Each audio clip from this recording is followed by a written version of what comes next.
హైవేర్స్ ఈరోజు air India విమానానికి సంబంధించి ఆ ప్రమాద ఘటన జరిగిన తర్వాత అసలు ఊహించిన విధంగా మిడ్ డే ఈ ఫాదర్స్ డేకి సంబంధించి ఒక యాడ్ లాంటిది పిల్లల ప్రోగ్రామ్ మిడ్ డే అన్నది బొంబాయి నుంచి వచ్చే ఒక పత్రిక 12th జూన్న మార్నింగ్ ఆ పేపర్లో ఒక యాడ్ విమానం వచ్చేసి బిల్డింగ్ లోపల నుంచి బయటకు వస్తుంటే బిల్డింగ్లో ఇరుక్కుంది తల బయటకు వచ్చింది అన్నట్టు ఓ పిల్లలకు సంబంధించి ఫాదర్స్ డే సంబంధించి ఒక యాడ్ లాంటిది అది ఒక ఈవెంట్కి సంబంధించి మధ్యాహ్నం అయ్యేసరికి సేమ్ అదే వేలో ఉంది.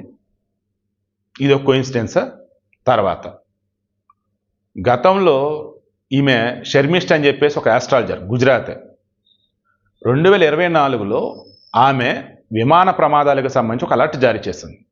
2025లో విమానాలకు సంబంధించి బాగానే ఉంటుంది, బట్ దేశంలో ఒక పేరున్నటువంటి విమానయాన సంస్థ సంబంధించి పేరు పోయే విధంగా ఒక భారీ ప్రమాదం జరిగింది అని చెప్పింది 2024లో. దానిని మనం జూన్ 5వ తారీఖున రీపోస్ట్ చేసింది మరలా గుర్తు చేస్తూ.